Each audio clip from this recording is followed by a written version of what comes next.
Voilà, mesdames, messieurs, encore toutes nos excuses d'avoir eu des gros soucis techniques. Vous savez que chaque fois qu'on parle, il passe Anthony, mais vous savez que parfois il y a des choses qui bougent. Ben, Thierry Mongala aussi a fait du sien. C'était fait que nous avons été coupés, mais nous présentons encore toutes nos excuses, mesdames, messieurs. On a eu un souci technique, c'est ce qui fait que ce live a été coupé, mais nous sommes là et nous revenons dans le cadre, voilà. On a juste fait un petit retour sans. Encore toutes nos excuses, mesdames, messieurs, vous qui êtes là, vous savez que vous êtes très nombreux et encore merci pour votre solidarité et surtout d'apprécier ce programme. Je rappelle donc que nous recevons des membres de la dynamique citoyenne Changement 2026 qui est aujourd'hui au cœur de cette actualité et cette dynamique accompagne le Patrick Anthony dans le cadre d'une candidature pour l'élection présidentielle en 2026. Sur mon plateau, vous avez vu Alexis Mianikou, qui est donc le coordonnateur de cette dynamique. Vous avez vu Florian Nyangila, qui lui est le coordonnateur adjoint chargé des questions diplomatiques. Et enfin, Wanavoula, qui lui s'occupe de porter la parole de la dynamique. Alors, messieurs, encore toutes vos excuses pour ce qui est arrivé. C'est toujours pas facile, c'est aussi des aléas du direct. Alexis Mianikou, on va revenir rapidement sur la dynamique. C'est vrai qu'on a bien compris, tous les trois, vous n'êtes pas membres du CNR. Nous ne sommes pas membres du CNR. Alors moi j'aimerais bien que vous nous disiez aujourd'hui quelles sont les relations avec le CNR, parce que le pasteur Anthony a d'abord un parti. Je suppose que ce parti a aussi besoin de le voir candidater pour 2026. Quelles sont les relations aujourd'hui entre la dynamique et le CNR? Les relations de travail, de coopération, de complémentarité, parce que effectivement, la dynamique, tout à l'heure, je n'ai pas voulu aller plus loin que ça. Pour la dynamique, le changement, c'est une fusée. Une fusée qui a une rampe de lancement et qui a un premier étage qui s'appelle rassemblement de tout ce qui se préoccupe des questions de changement, et deuxième étage de la fusée, pour la propulser, un candidat. Voilà. Donc, ce que nous proposons intéresse forcément le CNR. Le CNR, c'est le parti politique du révérend.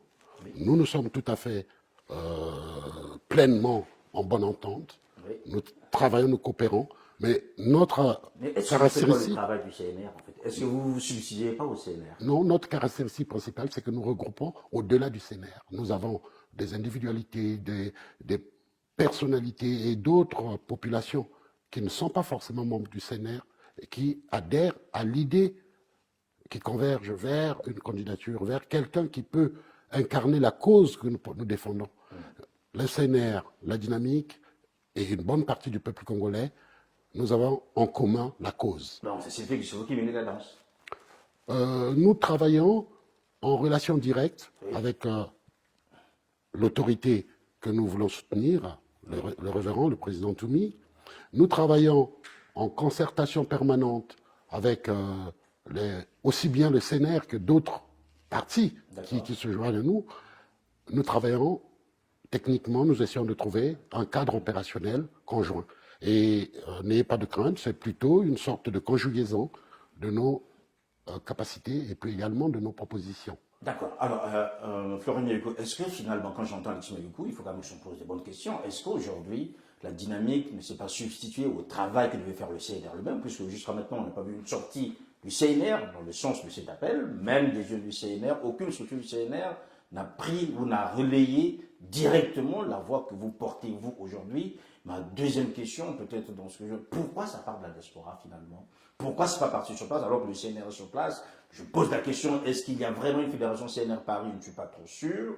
Mais est-ce que vous ne pensez pas aujourd'hui que finalement, la dynamique, c'est un peu l'antichambre du CNR qui permet aujourd'hui à des individualités de prendre la main sur une candidature qui devait être portée par un parti politique? Non, pas du tout. C'est une fusion. Nous sommes à l'unisson, nous faisons le même travail. Enfin, c'est vous qu'on entend, eux, on ne vous entend pas. Si, bon, peut-être il y a ceux qui ne veulent pas entendre quand il n'y a pas plus sourd que ceux qui ne veulent pas entendre. Le CNR a déjà fait des communiqués là-dessus, il a déjà parlé de la dynamique. Vous savez, je comprends que vous relayez un peu parfois ce qui se dit là-bas. Le CNR n'est pas silencieux. Il y a eu des communiqués qu'ils ont entendus, on les a suffisamment relayés, peut-être pas assez pour d'autres. Mais sinon, les CNR, avec nous, nous sommes à l'unisson. Mais ce qu'il faudrait comprendre, et vous connaissez bien ces choses-là,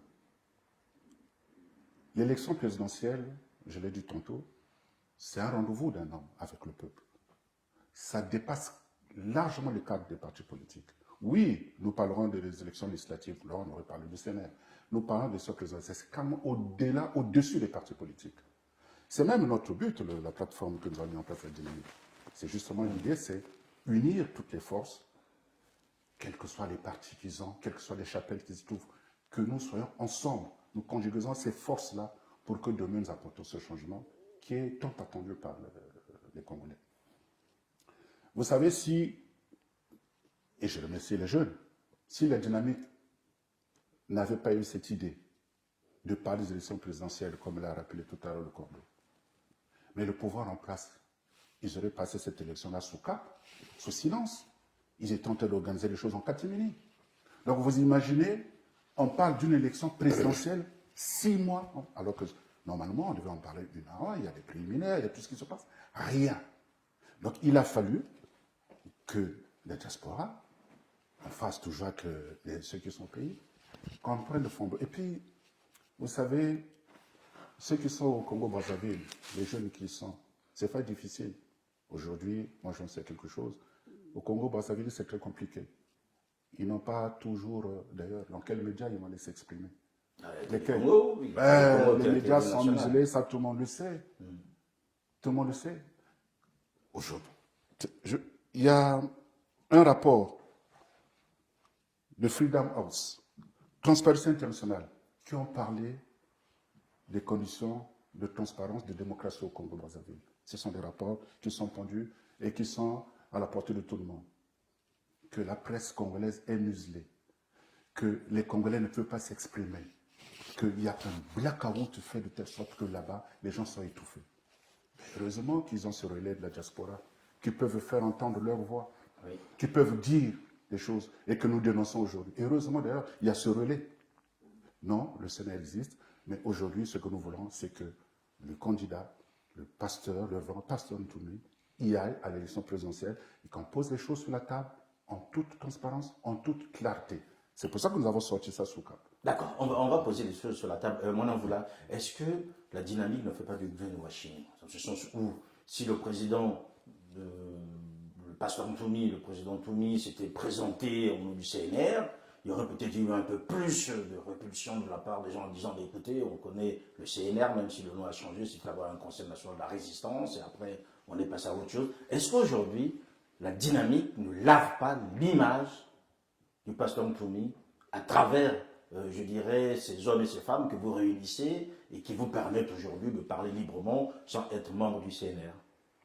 Bon, je dirais que ce n'est pas une question de géographie d'abord, ou encore d'institution spécifique.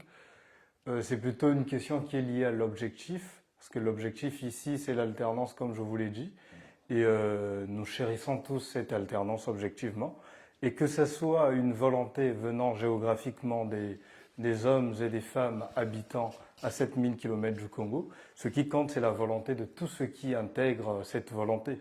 Et donc, que la dynamique aide le CNR à faire ce travail de laver l'image du révérend, il n'y a rien de préjudiciable en réalité. C'est une collaboration politique qui fonctionne très bien dans l'objectif est tout simplement de nourrir la volonté d'alternance que la plupart des Congolais sont en train de chérir. Comme l'a dit le doyen tout à l'heure, force est de constater que le Congo, dans le tout dernier classement des démocraties dans le monde, est classé comme étant régime autoritaire. Vous avez un rapport là-dessus que vous pouvez trouver sur Internet. Et le dernier rapport d'Amnesty International précise notamment ce caractère où les Congolais sont muselés. C'est-à-dire il n'y a pas véritablement de médias où ils peuvent s'exprimer librement. Et à travers cette censure qui existe par le biais de cette machine politique, l'autocensure s'est créée au niveau de la jeunesse et notamment des autres plateformes. C'est l'une des raisons pour lesquelles cet avantage que nous avons d'être à 7000 km dans des grandes démocraties comme la France, il faut l'utiliser pour atteindre cette mission d'intérêt général. C'est la raison pour laquelle je dis que ce n'est pas une question de géographie, mais d'opportunité. D'accord. Alexis Maïko, vous me permettez juste, on va terminer avec cette question du CNR. Existe-t-il une fédération CNR à Paris, en France? Je pense qu'ils ont des représentants. à Paris, des membres représentants à Paris, mais qui ne fonctionnent pas sous forme d'une fédération Donc, déclarée. des individus qui sont à Paris, ça veut dire qu'aujourd'hui, Non, qui sont des membres. si on veut identifier plus ou moins la dynamique avec le CNR, ça ne vous pose pas de problème. Ça ne pose pas de problème par définition, sauf à ne pas confondre la dynamique qui est une organisation ouverte et qui a pour fondement l'idée de changement véritable. Parce que y a une confusion. On veut résumer l'action que nous menons, Oui. on veut la résumer à la personne du révérend. Ce qui n'est pas juste. Leader. Oui, il est leader parce que nous nous sommes retrouvés sur une cause qu'il porte et qu'il accepte de porter. Cette cause, c'est la cause du peuple, la cause du changement. Le Congo doit changer de destin. Et il faut repartir dans tout ce qu'on a vécu pour comprendre que la locomotive du changement congolais est en panne, était en panne. Et l'un des moyens à mettre en œuvre, c'est ressusciter le désir du changement, c'est ressusciter la volonté d'y aller. Et là, je voudrais vous dire, sire, la question qui se pose lorsqu'on tire les leçons du passé, parce que très souvent, les Congolais ne tirent pas les leçons du passé. Pourquoi on a eu tant d'échecs? Pourquoi même quand on a eu le peuple dehors, on n'a pas pu aller plus loin? Ce sont des questions qui se posent avec acuité et s'il y a un problème majeur, c'est le problème du leadership. Alors moi je voudrais quand même vous dire, c'est que moi j'ai souvent reçu ici des personnes qui parlent au nom du pasteur, mais personne n'a su d'être membre du CNR. J'ai souvent eu ici M. Mutoussamba, qui lui, il venait parler pour le pasteur Ntoumi, mais lui, le CNR, c'était pas lui. Je n'en connais pas aujourd'hui en France des personnalités qui se réclament directement du CNR, même s'il n'y a pas une fédération. Peut-être qu'elle existe, mais oui, mais nous assumons. Nous assumons. Quand même, quand on parle nous assumons parce que nous avons mandat oui.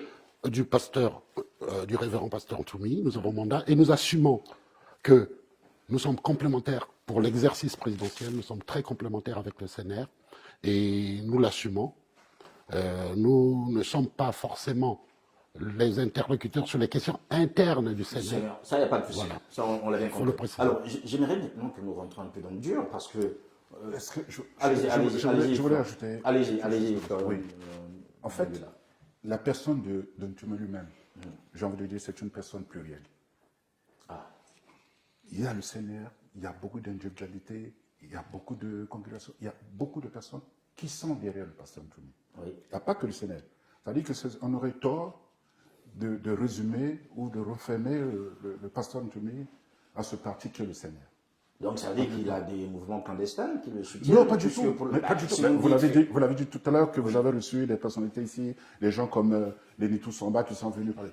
Ils ne sont pas clandestins, d'ailleurs, le même gouvernement. Non, pas du tout.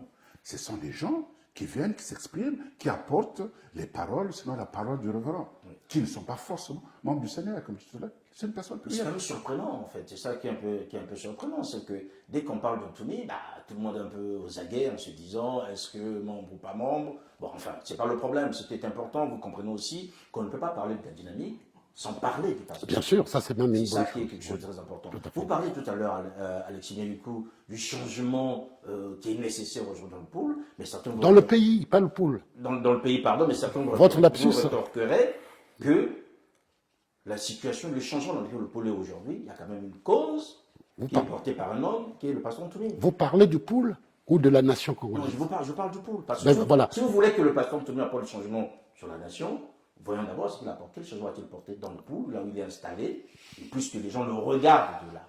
Qu'est-ce qu'il a apporté exactement? Ah bon. Il faudrait que cette émission permette de mettre la lumière définitivement.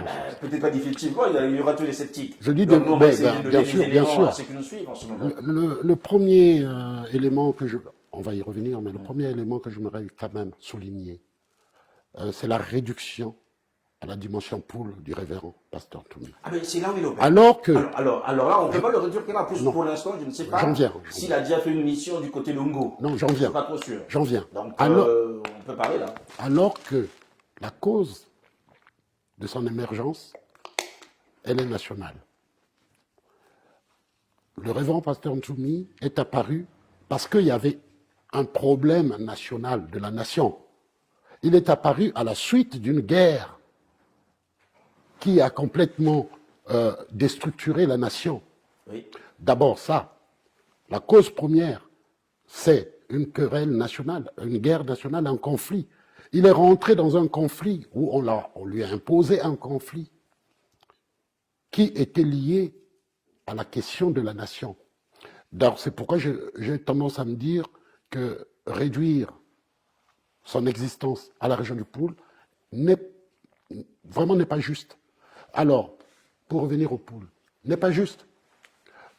Pour revenir au Poul, qu'est-ce qu'il a fait, qu'est-ce qu'il n'a pas fait? Il n'avait aucun mandat, pour le dire. Hein. On ne va pas lui demander de construire Oui, non, mais c'est... des écoles, c'est pas ça. Prenons la localité, prenons le département du Poul, qui a été soumis, c'est pas seulement avec lui, hein, le département a été soumis à une répression permanente depuis 1970. Les gens résument ça à la période du révérend pasteur Ntoumi, mais non, c'est depuis 1970 que ce département est en proie à la militarisation, à la militarisation de ce département. Ça date depuis 1970. Lorsque le révérend, c'est son fief, évidemment, se retrouve dans le Poul, et qu'il y a une guerre, dont aujourd'hui on peut vraiment regretter, parce que c'est une guerre atroce, on va y revenir tout à l'heure, qu'il essaye d'arrêter la guerre en résistant, et qu'ils aboutissent à des accords avec le gouvernement. Ces accords, 99, Florian va vous en délivrer quelques séquences ici, permettent à cette région d'exister, mais toujours en regardant, je veux dire, en étant bloqué en termes d'expression, de mobilité, cette région. On accuse après le révérend, mais le révérend, sans le révérend, aujourd'hui vous avez les écoles qui fonctionnent dans le Poul, c'est grâce à ce monsieur-là. Si vous avez des infrastructures sanitaires dans le Poul, c'est grâce à ce monsieur. Si vous pouvez les citer, dites-nous par exemple les localités, ça permettra à ceux qui nous suivent de pouvoir identifier, parce que... Oui, nous avons un déroulé qui va permettre de mettre au clair tout cela, visualiser. Donc aujourd'hui, on n'aura rien sur... Dans quelle localité il y a des écoles. À Mayama, il y a des écoles. C'est une école primaire? Des écoles primaires, écoles primaires et collèges. D'accord. Il a même un orphelinat. D'accord. Là où l'État s'est défaussé, c'est le révérend. Vous savez, depuis 1997, je dirais même que le Poul, enfin, malheureusement c'est tout le Congo, mais puisque nous avons une connotation sur le Poul, c'est une région qui est sinistrée. Il fut un moment, les enfants n'allaient plus à l'école, il n'y avait plus rien, aucune administration, il n'y avait plus rien pendant la guerre. Cette guerre n'est pas de son fait. Nous allons y revenir. Parce qu'on a toujours tendance à oublier qui est responsable de tout ce qui se passe au niveau du pays, notamment dans le Poul. Ce n'est pas Ntoumi qui a mené la guerre dans le Poul. J'aimerais vous rappeler quand même la guerre est venue au Congo en 1997. Et ça, il fallait quand même qu'on ait une conscience. On doit se le rappeler quand même. 1997. 5 juin 1997. Eh bien, si vous ne connaissez pas l'auteur de cette guerre, c'est M. Denis Sassou Nguesso, je vais vous le dire. C'est lui qui a fait un coup d'État. Il a d'ailleurs reconnu, lorsqu'il a inauguré une école récemment, il a dit oui, c'est moi qui ai autorisé qu'on fasse ceci. Depuis 1997, il a dit, depuis 1997, le pays n'a plus jamais connu la paix, et bien voilà. Et j'en suis responsable. Et mais d'où qu'on vient encore porter cette accusation, j'ai envie de dire, fallacieuse à M. Ntoumi, qui lui-même est victime, qui a été victime pendant cette guerre. Il a fui comme tous les Congolais dans le Poul. M. Ntoumi vivait à Brazzaville. Donc il est parti dans le Poul en 1997 avec sa famille fuyant la guerre. C'est ça la réalité. Il fallait qu'on le rappelle. Il s'est bien installé à Soumoula, il est arrivé à Soumoula. Mais bien sûr, vous voulez qu'il s'installe où? Enfin, mais je pose la question. Il n'est pas s'installer à Oyo quand même. Il n'est pas arrivé à Soumoula en 1997. Vous voulez qu'il aille s'installer à Oyo, à Edou, je ne sais pas, à Djamala? Il est du Poul, ses parents sont du Poul. Vous voulez qu'il aille où? Se réfugier où? Et toute la population qui a fui les guerres, les populations sud qui ont fui les guerres sont allées se réfugier où? Dans le Poul. Il est allé dans le même mouvement que les populations qui ont suivi. Voilà, ça j'ai envie de dire, c'est le faux procès. C'est le faux procès qu'on fait sur ce monsieur qui a résisté contre cette barbarie qui venait, 97. Il y avait un ordre qui était là établi. C'est pas de son fait. Donc, aujourd'hui, on inverse les rôles. Ça dit que les victimes deviennent des coupables. Ben non. Merci de nous avoir donné cette occasion. On va commencer à réparer certaines choses aujourd'hui. Il faudrait qu'on dise la vérité aux Congolais. Et nous porterons ce débat. Et nous sommes prêts. Mais c'est pour ça que vous êtes là, Florian Nguilla, c'est pour ça que vous êtes là, afin de pouvoir donner aux Congolais des éléments de réponse. Mais vous comprenez aussi qu'aujourd'hui, dès qu'on parle d'Anthony, il y a comme des cheveux qui se dressent sur la tête chez certains Congolais, parce que, bien que Denis Sassou Nguesso ait été à l'origine de cette guerre, la résistance de Ntoumi, telle qu'elle a été menée aujourd'hui, et telle que lui tient, cette région, notamment ce département, pose un problème. Il y a eu Partie des Congolais. Il y a eu une inversion des rôles, M. Silla. C'est-à-dire qu'on a sémé dans la tête des Congolais cette confusion.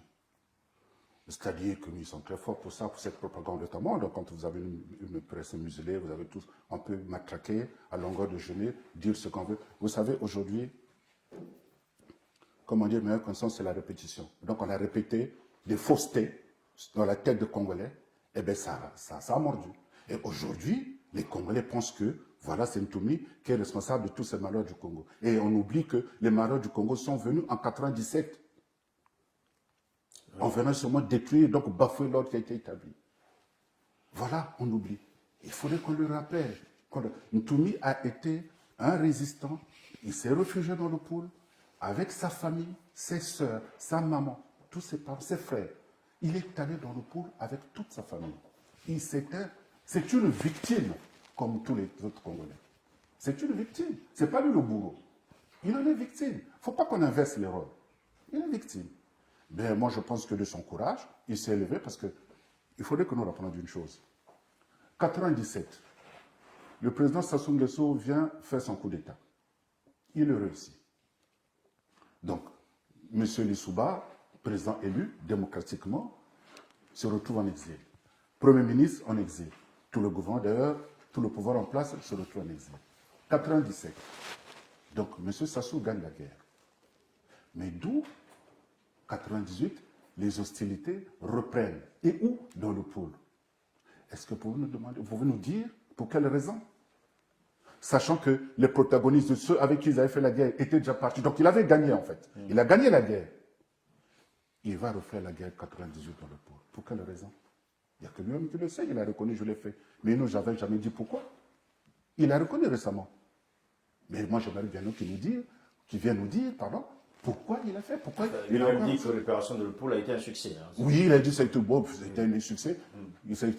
Sa manière, il dit que ça a été un succès. Tout en sachant que l'opération consistait à traquer Ntoumi, il l'a arrêté. Bon, il n'a pas arrêté Ntoumi, donc il a dit un succès. Bon, oui. Je ne sais pas ce qu'il appelle succès, mais en tout cas, le référent est là. Donc, si lui, il appelle ça succès, nous, on n'appellera ça pas succès. Au contraire. Est-ce que finalement, Mwananvoula, vous pourriez dire à ceux qui nous suivent en ce moment que la candidature du pasteur Ntoumi, pour certains, ils estiment qu'il a le droit de se présenter, oui. Mais il va sortir du pôle, aller s'installer dans une autre partie du Congo, afin de pouvoir mieux apprécier la pertinence de cette candidature. Sinon, il servirait toujours de sparring partenaire à Denis Sassou Nguesso. Absolument pas. Oui, je crois que c'est véritablement un faux débat, dans la mesure où il n'existe ni aucune loi dans la Constitution, ni même dans les lois et règlements qui interdira à un citoyen congolais de vivre dans sa région natale. Il n'y a aucune obligation pour un candidat quelconque de se retrouver dans plusieurs régions pour justifier son appartenance à une nation et notamment sa volonté de participer au processus démocratique. C'est un débat de rue qui n'a aucun fondement textuel, qui vient tout simplement renforcer ce que j'appelle par la propagande de rue, qui, à travers la répétition, a conditionné les Congolais à croire que la répétition non justifiée par des enquêtes ou encore des décisions de justice présentant le révérend pasteur Ntoumi comme étant un potentiel coupable des crimes qui n'ont jamais été condamnés par un tribunal. Ce sont ces personnes-là qui sont conditionnées comme ça, qui posent ce genre de questions qui ne sont pas assez réfléchies.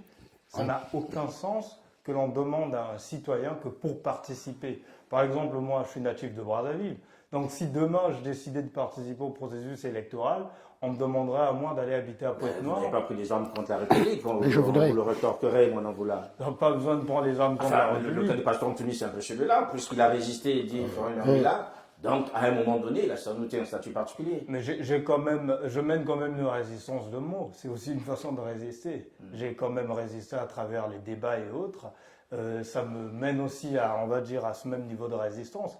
Donc moi aussi, par exemple, j'ai participé en 2015, j'ai été partisan du non au référendum.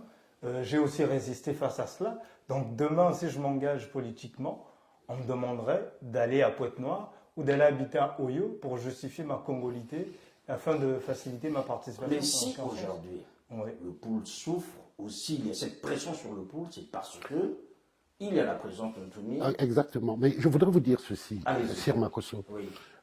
Vous soulevez là une question importante.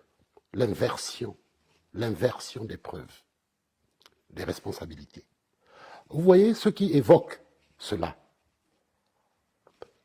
Il y a quelque chose de fou que je ne réalise pas. Au lieu de s'attaquer à celui qui va attaquer, faire cette guerre, parce que Ntoumi est candidat, au lieu de s'attaquer donc à celui qui est la menace, on s'attaque à celui qui est dans son droit. C'est fou. On va vous dire ceci. Normalement, on ne devait pas demander au président Ntoumi quoi que ce soit. On devait se tourner vers ce pouvoir de Brazzaville, vers le régime, et leur dire que vous n'avez pas le droit de transformer un territoire en enfer, parce qu'il y a un candidat qui est là-bas. Donc, ne vous faites plus l'écho, M. Sirmakosso, ne vous faites plus l'écho de cette inversion Mais il faut des que vous responsabilités. l'entendiez. Non, Il mais faut que vous l'entendiez. bien sûr, on l'entend, mais on est en train de dire Oui. que dans les schémas propagandistes, on désigne le diable, qui est Ntoumi, qui est le facteur, qui va être le facteur d'une reprise des hostilités dans le pôle. Alors que ce qui compte, Oui. c'est de montrer, de dire aux Congolais que, vous voyez, regardez ce qui se passe. Parce qu'il y a quelqu'un qui est là-bas qui dit être candidat, il y a un pouvoir qui va utiliser les moyens de force publique pour aller lui mener la guerre parce qu'il est candidat, pour aller tuer dans ce département-là parce qu'il y a un candidat qui est là-bas. Au nom de quoi une élection doit suggérer l'usage des armes? Au nom de quoi? Alexis Mérico, vous avez utilisé un terme. Je sais que le pasteur Ntoumi, c'est bien sûr qu'il est fou, hein, donc c'est une folie de dire certaines choses, mais en même temps, on s'en tient à la réalité. Parce que ceux qui accusent le pasteur Ntoumi d'être, je dirais tout à l'heure, le sparring partenaire, c'est-à-dire qu'une fois que ça soit besoin de créer une crise dans le pool, ben, il a Ntoumi.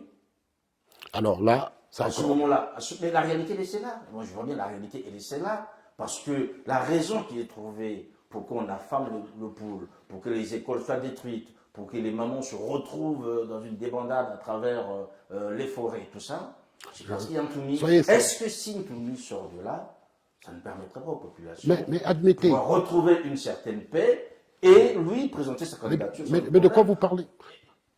Écoutez, le Poul est une région sous perfusion militaire depuis longtemps. Et depuis 1997, il y a une présence militaire abondante dans le Poul. Je vais vous demander, admettez un instant que le révérend pasteur Ntoumi réside à Pointe-Noire. Aujourd'hui, il est candidat, et qu'il choisit d'élire domicile à Pointe-Noire. Bah, il peut aussi lire domicile en Gaulois. Non, à Pointe-Noire, parce que c'est là où vous avez vos Non, parents. mais je dis juste, mais pourquoi l'envisager pas Admettez. Ango, par exemple. Non, mais Ango. admettons qu'il élise domicile à Pointe-Noire. Oui. Vous êtes sûr que Pointe-Noire ne sera pas rasée pour les mêmes raisons? Il faut poser la question à M. Sassou. Hein. Non, mais quelle que soit la localité où se retrouvera le révérend, qui représente, qui est perçu comme une menace Permanente. pour eux, Oui. qui est perçu comme une menace parce que c'est quelqu'un qui résiste, c'est quelqu'un qui a la capacité de dire non. Où qu'il soit en République du Congo, le pouvoir ne le laissera pas en paix. Et la région, les départements du Poul, vous savez, la question du département du Poul, sécuritaire du département du Poul, ça, sont bien nombreux hein, qui maîtrisent ces questions. Ils vont vous expliquer. Vous regardez que c'est l'entrée principale à la capitale, de tous côtés. C'est le seul département qui peut constituer même une base arrière. Parce que quand vous prenez tout autour du Poul, vous voyez, de l'autre côté, vous avez Kinshasa, de l'autre côté, vous avez le fleuve, et vous avez l'intérieur du pays par le Gabon, par Komono, Zanaga, et un peu. Vous voyez. C'est une région qui, depuis la colonisation, toutes les forces publiques congolaises ont toujours été organisées dans la maîtrise de ce département. Et on se rend bien compte aujourd'hui que les enjeux sont encore plus importants. À partir du moment où vous voyez ce qui se passe au Zaïre, en RDC, avec les problèmes miniers en RDC, vous regarderez que le Poul est également dans la même convoitise. Je peux vous dire, je me suis rendu compte parce que en cherchant, en regardant, je trouve un rapport des Nations Unies en 1968, une interpellation du gouvernement congolais. En 1968, aux Nations Unies, c'est la commission des minéraux, les métaux rares, qui a interpellé le gouvernement congolais pour expliquer où est-ce qu'on en était, parce qu'il y avait un soupçon des Chinois qui commençaient des exploitations dans le Poul et dans les zones environnantes. Et la Commission des Nations Unies a reçu, la haute commission des matières premières, métaux rares, ça s'appelait comme ça, commission des métaux rares, a interpellé le gouvernement congolais qui est allé répondre devant cette commission composée des grandes puissances. On était dans le temps de la guerre froide, juste pour répondre qu'est-ce que nous faisions de nos minerais, qui exploitait quoi et comment dans les localités et tout. Et le rapport établit effectivement les enjeux parfois cachés dans le pôle. Donc, on va dire que c'est la logique coloniale qui a continué dans la répression du pôle par définition. Mais il est faux et malsain de dire que demain, que quelqu'un qui serait demain candidat parce qu'il est originaire d'Oyo, parce qu'on aura reproché au président Sassou tout ce qu'il a fait contre les intérêts du peuple, et que demain vous alliez demander à celui qui est originaire d'Oyo de quitter Oyo s'il veut être candidat, mais c'est grave. Vous n'allez pas demander aux gens de Ouando, avec Pierre Anga, de ne pas, les gens d'Ikonongo, de ne pas être un jour candidat, sinon le risque, Ikonongo va réveiller ce sentiment de peur qui a été la misère en 1987, la mort de Pierre Anga. Non, écoutons, n'inversons pas les responsabilités. Nous sommes en démocratie. Dans une république, dans un état de droit, ce qui compte, ce n'est pas le lieu où se trouverait le révérend pasteur Ntoumi. Ce qui compte, c'est le droit. Son droit à exister, parce que son droit se double d'une autre histoire. Il est co-belligérant. Ils ont fait les accords de paix que vous lisez, quand vous les lisez. C'est deux belligérants, la partie au pouvoir actuel et lui. Il n'est pas venu dans cette guerre par son propre vœu. Il a été sollicité par les anciens officiers qui étaient Conseil national de résistance. Ils l'ont mis à la tête, mais il n'y avait pas que lui, il y avait plein d'officiers qui aujourd'hui ont réintégré l'armée, enfin, pour la plupart sont devenus des généraux, mais qui étaient avec lui, ou d'autres qui sont ici, qui en exil. il est resté là où il était. Depuis qu'il a signé les accords, le révérend pasteur Ntoumi n'a jamais engagé une action négative contre les forces de l'ordre.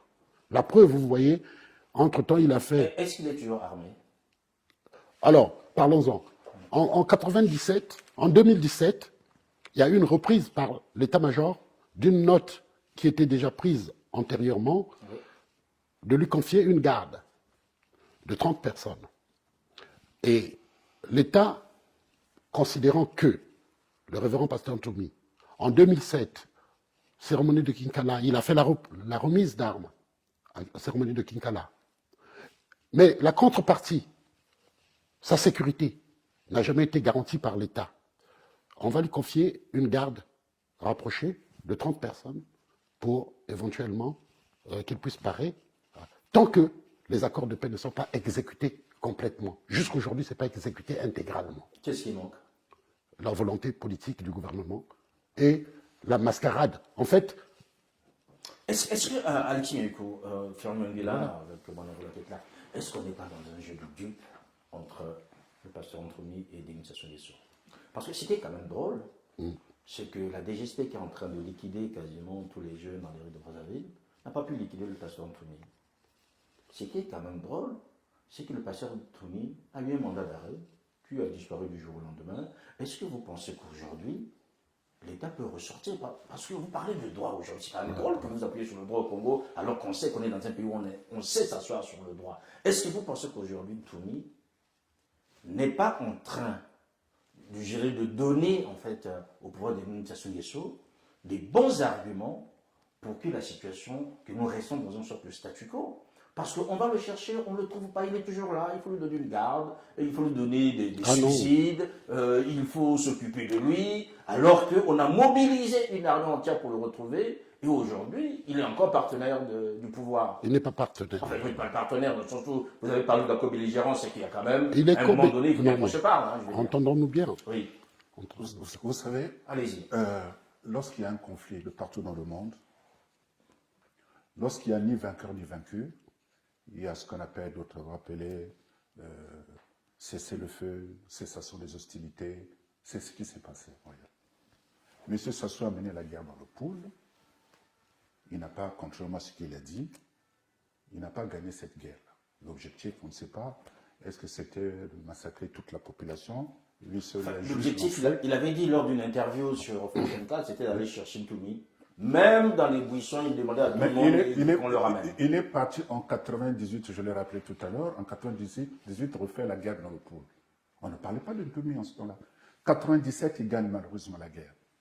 98, il refait la guerre dans le pool. Il cherchait qui? Officiellement, c'était pour en terminer avec les résidus Coco et Ninja. Donc de Kolela et Lissouba. Donc, il est rentré dans les massacres. D'ailleurs, vous voyez la preuve de ce qui se passe de ce fameux phénomène de Bévénin.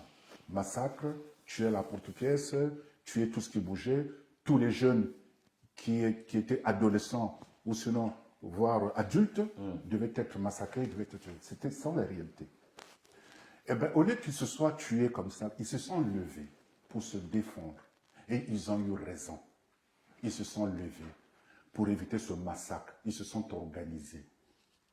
Et je vous rappellerai que le CNR ne vient pas de lui.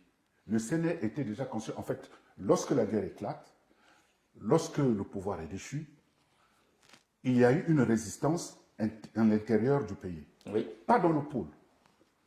Dans le Niari, une résistance qui s'est constituée, donc les anciens du pouvoir. Donc, il y avait donc une résistance qui était en deux parties. Donc, il y avait l'aile politique, qui était déjà en exil, et puis il y avait l'aile militaire, qui était conçue, ils ont mis en place ce qu'ils appellent le CNR, Conseil national de la résistance, qu'ils avaient dénommé. C'est eux.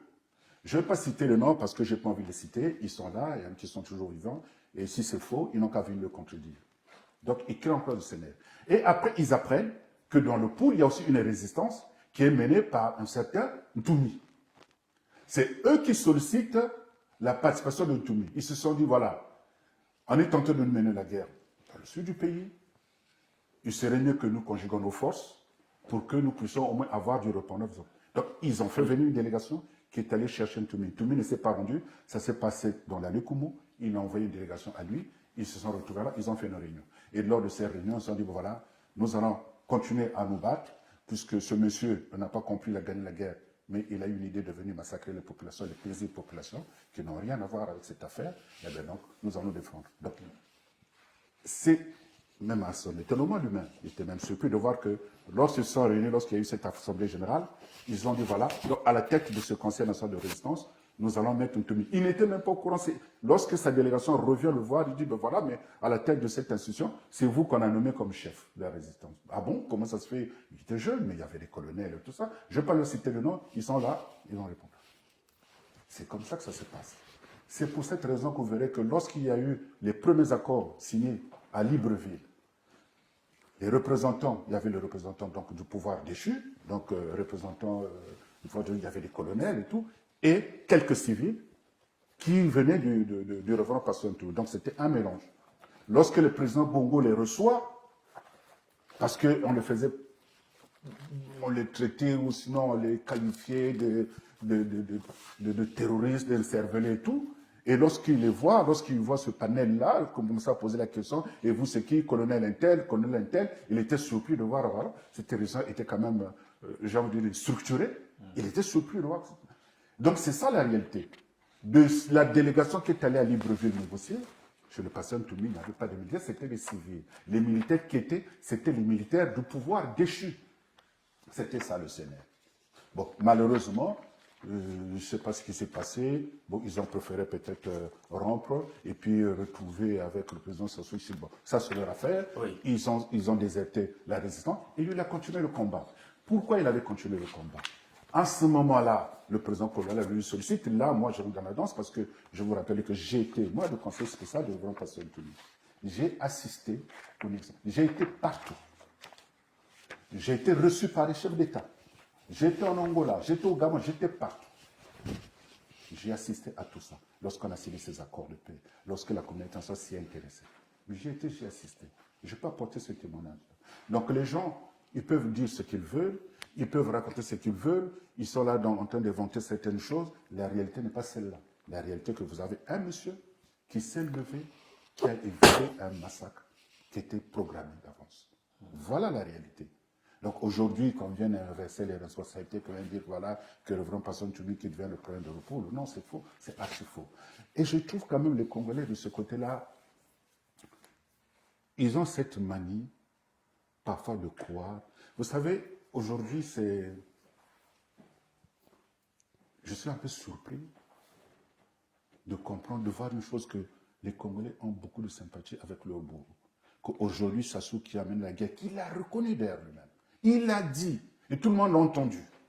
Et qu'on vienne encore porter cette accusation gratuite sur le Oboro. Mais ça dépasse parfois mon entendement. Ça dépasse mon entendement. Mais je ne comprends rien. Je ne comprends rien. Je ne comprends rien. Il n'y a pas eu, le grand Pasteur Ntoumi n'a jamais pris des armes pour aller essayer de mener une guérilla, d'essayer de renverser l'ordre établi. C'est faux, archi faux. Je le répète encore, je vais le marteler. C'est une victime. Il a été une victime comme nos parents, comme tous les Congolais qui ont fui dans le pôle. Et une victime qui aujourd'hui s'en sort bien dans le pôle, hein, puisqu'il a installé ses frères en train de gérer un certain nombre de minerais, d'autres qui gèrent les péages, qui leur permettent d'avoir des visites, qui ne rentrent pas dans les caisses de l'État. Ça veut dire qu'il en profite bien aussi du pôle. Les minerais du pays, vous savez, partout dans le monde, partout dans le monde, que ce soit au Congo-Brazzaville, au Congo démocratique, en Birmanie et ailleurs, là où il y a une extraction des minerais, il y a toujours des extractions artisanales, sinon on ne peut pas dire sauvages. D'accord. Ça, partout dans le monde, vous irez. D'abord, même les acteurs. Donc, ça veut dire que pour vous, le Pasteur Ntoumi n'a aucun devoir d'exemplarité. Il peut faire comme tout le monde. Non, pas du tout. C'est pas ce que je dis. C'est pas que vous me dites que partout ça se fait. Non, c'est des jeunes, comme je le dis. Mais les gens qui, à Goma, vous avez vu, il y a eu même un ancien ambassadeur, sinon, qui a été tué, italien, je pense, qui a été tué à Goma. Ce monsieur-là, qu'est-ce qu'il faisait? Ils ont pris des petits jeunes qui allaient extraire des minerais, pas reconnu officiellement, qui l'entretenaient. Voilà. Il y a eu un règlement de compte, il a été assassiné. Dans le monde, donc là où il y a une extraction de minerais, là où il y a ce genre de choses, il y a toujours des extractions anarchiques, artisanes, entre guillemets, illégaux. Mais ça Donc ne lui, il veut n'en pas profite dire... pas. Ça veut pas dire que pour vous, il n'en profite pas. Mais je veux dire que lui, il n'en profite pas. À quel titre il n'en profite pas?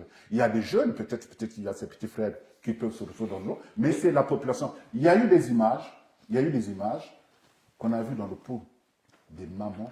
Beaucoup de gens se sont dans des puits qu'elles tentaient d'extraire dans le pot. Vous n'avez pas dit que c'est normal là aussi, c'est des gens d'Intoumi qui allaient chercher. Toute la population. Donc aujourd'hui, si on dit dans ton village, pardon, je tutoie, on dit dans votre village, et que voilà, il y a du pétrole qui sort quelque part. Vous verrez que toute la population avec la misère, ils auront là-bas chercher de prendre 1 litre, 2 litres, quelques centilitres. C'est comme ça que ça se passe. Alors, ça ne non. veut pas dire que c'est Ntoumi qui organise. Mais- il y a toujours l'anarchie dans ces choses-là. On est tout à fait d'accord. Mais est-ce que vous reconnaissez aujourd'hui que le chaos du pool, il en profite bien, puisque je suis convaincu, et vous le saviez, que ses frères sont quand même baignés dans ce trafic. Ses frères tiennent les péages, ils prélèvent de l'impôt auprès de ces populations. Je vais éclaircir ce point. Allez-y. Non, ils n'en profitent pas de ce chaos, ils l'ont subi. Les péages dont les gens viennent dire que voilà, il y a des péages. Vous savez, moi, je suis né dans le pôle. Oui. J'étais même au nord, je suis allé partout. Comment ça se passe? Nous avons un pays une bonne partie du pays qui est enclavé. Ça, tout le monde le sait. Donc, vous avez des petits, ça se passe même au nord. Des petits qui arrivent, un véhicule arrive, s'embourbe, les petits viennent, ils aident à sortir le véhicule. Florian, Voilà. vous Mais ça ne- se passe vous ne comme nous dites ça. pas ça. Ça se passe comme Ne nous ça. dites pas ça, La ne nous dites situation, pas ça. elle est celle-là. Non, c'est pas Elle est celle-là. celle-là. Non. Elle est celle-là. Non. En tout cas, s'il y avait quelque chose d'illégal, Oui. s'il y avait quelque chose d'illégal, Donc- le pouvoir en place. Ah, mais si, on a laissé faire. Le pouvoir Ah bon a laissé faire. Ah bon? Le pouvoir a Il laissé laisse faire. faire. D'autant plus que, on va finir un peu sur la personnalité du pasteur, puisque il faut quand même dire que le pasteur n'est pas seul. Il a ses frères qui sont mouillés dans les trafics des minerais. Il a ses frères qui tiennent les péages et qui ont été levés il n'y a pas longtemps. Le pouvoir a laissé faire, mais tout le monde passe par là. Les pouvoirs eux-mêmes, ils passent par le pôle, ils savent très bien. Cette information n'était pas secrète, cet impôt n'était pas levé par prélèvement en disant, écoutez, vous allez faire des moments. Non, c'est du cash qui était prélevé sur place. Donc, si le pouvoir et les gens qui sont plaignés le savent, nous ici, à 8000 km, nous le savons, ça s'est vu sur place, ils le savaient, et qu'on a laissé faire. Peut-être qu'on en voulait compléter quelque chose, parce que je le sens Non, un peu en principe. en train de trépigner, là. Allez-y. Oui, en principe, le problème, c'est qu'il ne faut pas ériger des soupçons au niveau des principes. C'est que le problème dans notre communauté, chaque fois qu'il y a des soupçons qui ne sont pas déterminés par une enquête, en fait, ces soupçons ont une réalité. Aujourd'hui, personne ne peut déterminer réellement que tout ce qu'il y a d'artisanal dans la région du Poul serait contrôlé par le révérend pasteur Ntoumi. Pourtant, il n'y a ni enquête qui le prouve, c'est juste des gens, de par ce qu'il a pu écouter de bouche à oreille, viennent confirmer. Alors que là, nous sommes dans les médias. Oui, ceux qui l'ont vécu. Voilà. Mais par contre, là, nous sommes en politique, nous sommes devant les médias. Oui. Il va falloir parler des choses qui ont été vérifiées. Il ne faut pas ériger les soupçons Alors, vous voulez qu'on au vérifie niveau quoi, des normes. les Ce qu'il faut barrages vérifier, de c'est Baka quoi? Baka, c'est ça? Non, ce qu'il faut Je sais pas, vous voulez vérifier. qu'on vérifie quoi exactement? Non, ce qu'il faut vérifier, c'est quoi? Pour, Oui. par exemple, ce qui est des exploitations dont vous parlez. Vous avez des personnes qui ont des lopins de terre dans le pool, qui sont par exemple propriétaires terriens, et qui se rendent compte que le sous-sol de leur lopin de terre contient par exemple des minéraux, et qui commencent à l'exploiter de manière artisanale. Mais il faut déterminer le lien entre ces familles qui ont des exploitations de façon artisanale sur leur lopin de terre, leur lien direct avec le révérend. Par contre, il n'y a aucun lien direct entre le révérend et ces familles-là. Et c'est ce que nous Sinon, avec les déplorons. membres de sa famille. Sinon, avec Alors, les membres de sa c'est famille. pourquoi- Je pense que rien n'est démontré. C'est toute, Ok. pardon, c'est toute la population. Je voulais ajouter. Ok, allez-y, Florian. Vous savez, dans le nord, il y a une exploitation anarchique du bois. Oui. Il y a des populations, il y a quelques personnes qui sont là, qui le font anarchiquement, Même dans le Quilo. Hein. même dans le Kilo. Et là, il y a un silence de cathédrale. Personne n'en parle. Aucune responsabilité n'est Personne. établie à quelqu'un. On ne dit pas que voilà, l'État a laissé faire, l'État ceci. Personne n'en parle. C'est exploité là-bas, aisément, les gens s'enrichissent, même dans la Sangade, où il y a des petits. Personne n'en parle. Moi, j'aimerais juste Voilà. que Donc, nous n'allions pas chercher. oui, non, c'est une façon de dire que nous sommes dans le un pays. président, le pasteur Toumi non, c'est une sera façon, candidat. non, c'est une façon de dire que nous sommes dans un pays où l'anarchie règne. Donc, le pasteur Ce Toumi n'est pas peut du s'inscrire fait, dans non, l'anarchie. ce n'est pas du C'est fait pas de M. prouvé. Toumi, c'est du fait des responsables politiques. D'accord. C'est de leur fait. Alors, C'est moi, la- ce que je quand on voudrais- parle de l'anarchie du nord du pays, Oui. c'est pas le pasteur Toumi. Hein. C'est un pays où il n'y a ni foi ni loi. Donc, chacun fait ce qu'il veut. Malheureusement, Quand, c'est un quand peu on ça. quand on parle du pasteur Toumi, nous sommes quand même en train de discuter d'un homme qui sera président. Oui, Si demain les Congolais le choisissent. oui, Donc, il a un devoir d'exemplarité. bien sûr. Donc, ce qui signifie qu'aujourd'hui, nous pouvons déjà juger un certain nombre de comportements autour de lui. Mais j'aimerais poser la question, dans quelle magouille M. Reverend Pasteur Toumi a-t-il baigné, dont les gens ont pu apporter la preuve aujourd'hui? Laquelle? Ce qui est sûr. Ce Allez-y, monsieur, allez-y. moi je l'ai fréquenté pendant des années. C'est un homme intègre. Il est dans le respect des lois, des dispositions. Aujourd'hui, on parle des phénomènes des colonnades et machins. Vous avez parlé que quelques jeunes Congolais dans le pôle qui peuvent avoir quelques impacts. Enfin, c'est Jamais, le frère d'Antoumi. jamais vous avez Congolais entendu qui dans dit le pôle des le frère du braquages. pasteur Antoumi. Jamais vous avez entendu le pôle dans les braquages. Oui, ils vivent des petits subsides, ils vont aider les commerçants, ils reçoivent quelque chose. Jamais vous avez entendu qu'ils sont allés voler, piller. Jamais. Jamais. Et je veux vous dire que ce monsieur, il a avec lui plus de, plus de 10 000 jeunes qui sont là, qui sont dans l'agriculture. Il est dans l'agro-pastoral, il travaille. Et il fait son business. Il est interdit à personne Ah ben, bien sûr, non, non, juste pour dire, d'aller demain, faire de l'agriculture. demain, on cherchera et une voilà. activité, demain, on Mais cherchera bien une sûr, activité. Donc, mais il s'organise aujourd'hui, comme il peut. il est C'est que- agriculteur. mais c'est que tout à fait normal, il organise comme il peut. D'accord. Il s'organise, c'est tout à fait Ok. normal. Allez, Alexis, on va clore avec vous sur le volet personnalité du pasteur Antoumi et de son entourage. Il faut dire qu'aujourd'hui, si on parle du pasteur Antoumi par-dessus son entourage, qui fait des siennes et qui fait en sorte qu'aujourd'hui, ben, ça retombe sur lui, puisque c'est lui la figure tutélaire dans ce département qu'on peut constater aujourd'hui. Alexis Mérico, Ouais, sur ce volet. sur ce volet précis, je voulais dire ceci, que vous êtes dans une économie informelle aggravée dans le pays. Nord, sud, est, ouest, vous avez une économie informelle. Deuxième niveau de raisonnement, lorsque vous parlez des frères, il me paraît de plus en plus très compliqué que si ce n'est toi, c'est donc quelqu'un des tiens. Souvenez-vous de la fable de La Fontaine, le loup et l'agneau. Lorsqu'on ne trouve pas l'époux sur la tête du révérend, on va citer ses frères. Comme si, dans le pays, ce procès, on va le faire à tous. C'est-à-dire, les mêmes raisons pour lesquelles les gens vont s'insurger contre le révérend. Mais je pense qu'il y a 1000 fois les raisons de s'insurger contre le président Sassou. Parce que tout ce qui se passe autour du président Sassou, Oui. c'est lui donc le responsable. Donc lui aussi, il devrait être presque dans le même registre, si jamais on admettait cela comme principe. C'est pourquoi je considère que le débat est parti pour faire des sujets particuliers, des sujets nationaux, de les faire particuliers à Antoumi. L'exploitation des minerais, des matières premières aux ressources forestières et autres, on sait très bien que la défaillance du pays, de l'administration du pays, est une cause première. Oui. Est la cause première. Et là, on va faire peut-être le lien avec ce que nous appelons changement.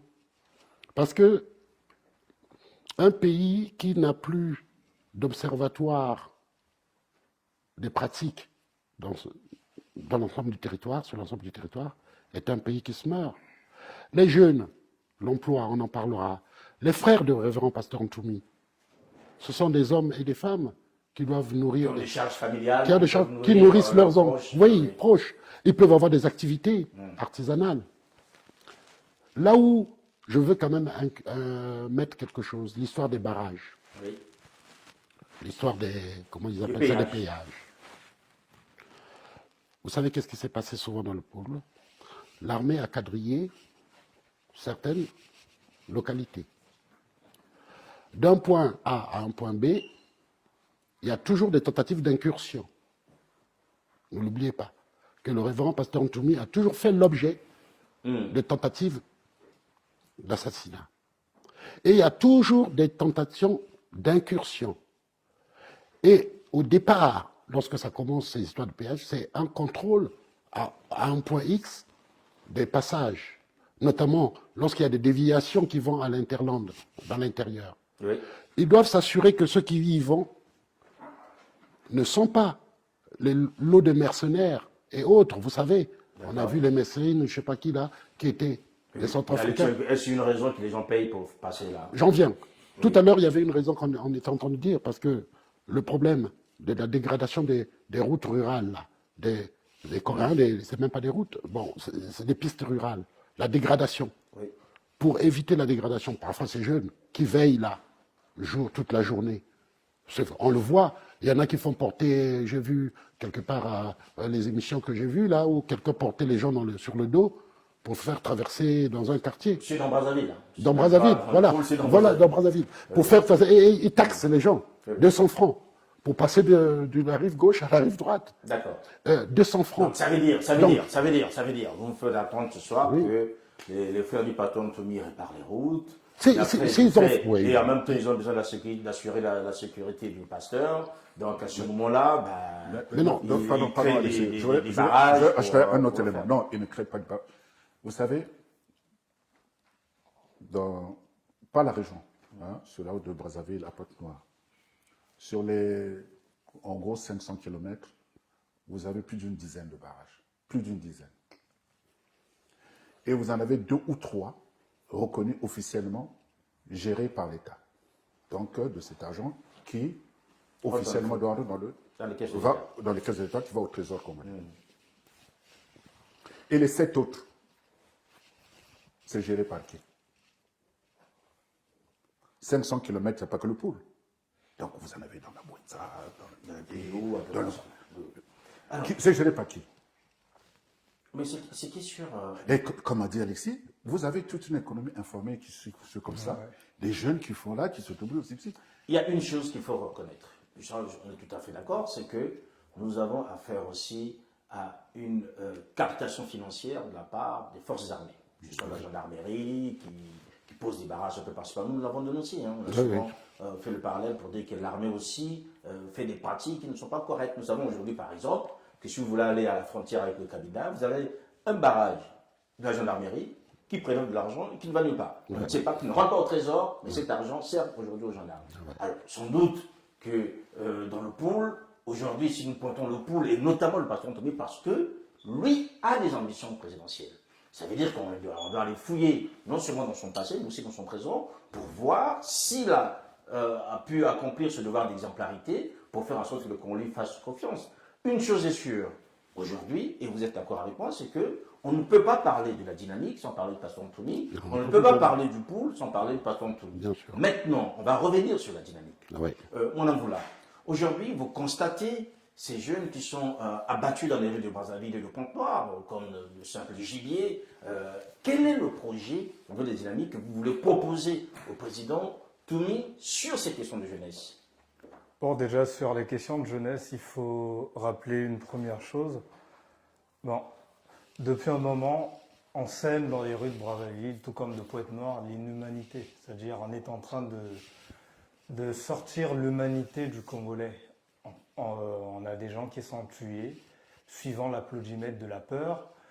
Et pour couronner un peu le tout dans ce débat, avant de rentrer en profondeur sur cette question, force est de constater que les Congolais ont tellement peur de poser la responsabilité de Denis Sassou Nguesso face aux réalités actuelles de notre pays, qu'ils sont tout le temps en quête des bourreaux qui ne les feront pas assez mal.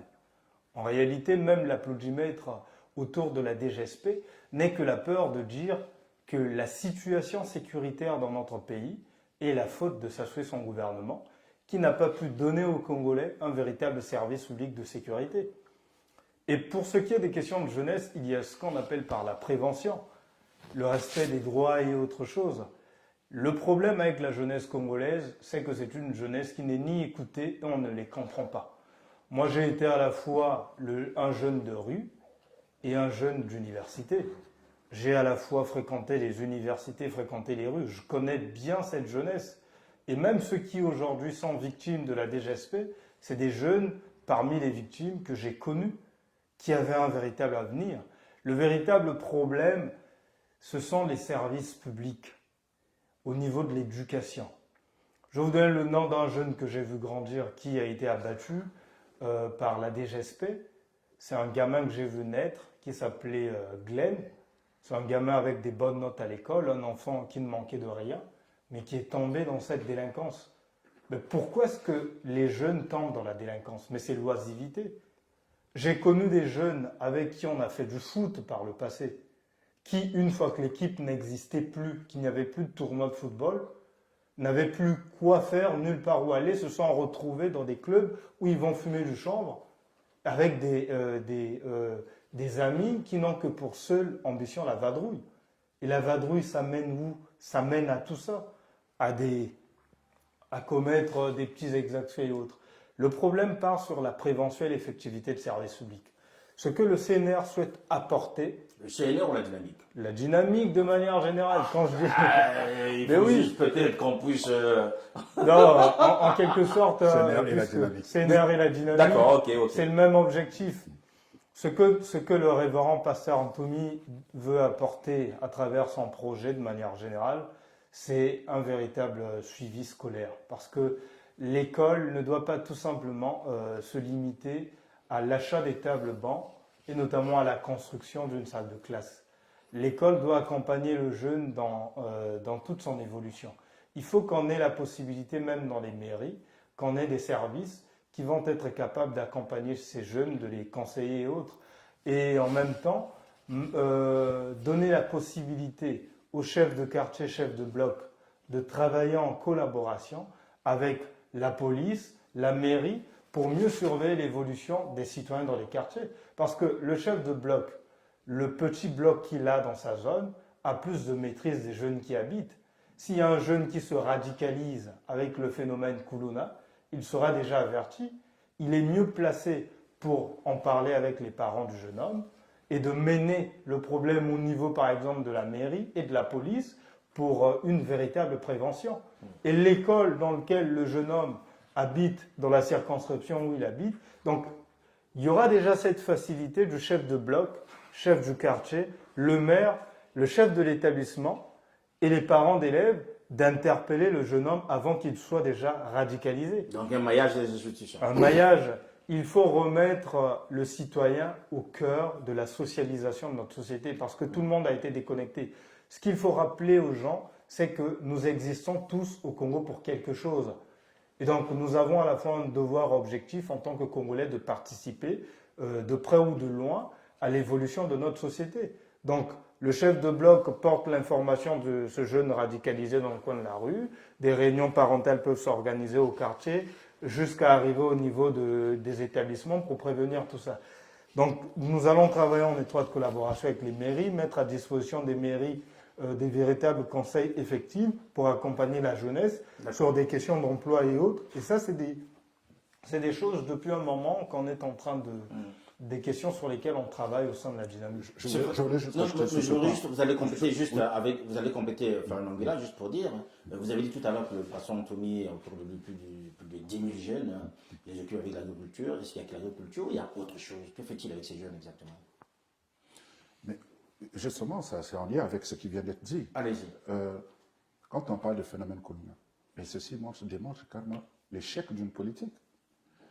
On a parlé de la prévention. Mais moi, je me souviens que le président de la République, à un moment, avait décrété l'année de la jeunesse. 2024. Bon. De cette année de la jeunesse. Et après, il y a le porte-parole qui va nous dire, finalement, ce n'était plus l'année de la jeunesse, c'est la première fois que nous m'entendons. J'entends que voilà, finalement, c'était sur 2-3 ans, en fait, c'est infini. C'est ça l'échec de cette politique, que nous en subissons les conséquences. Donc l'année de la jeunesse, c'était pour nous produire ce phénomène. Heureusement, nous, au niveau de la dynamique, on a compris qu'il y a un phénomène qui est là. Ce sont les jeunes, des ouvriers qui doivent être insérés. Nous avons prévu même, au niveau de la dynamique, quelqu'un qui est en charge de cela. Je profite de l'occasion pour le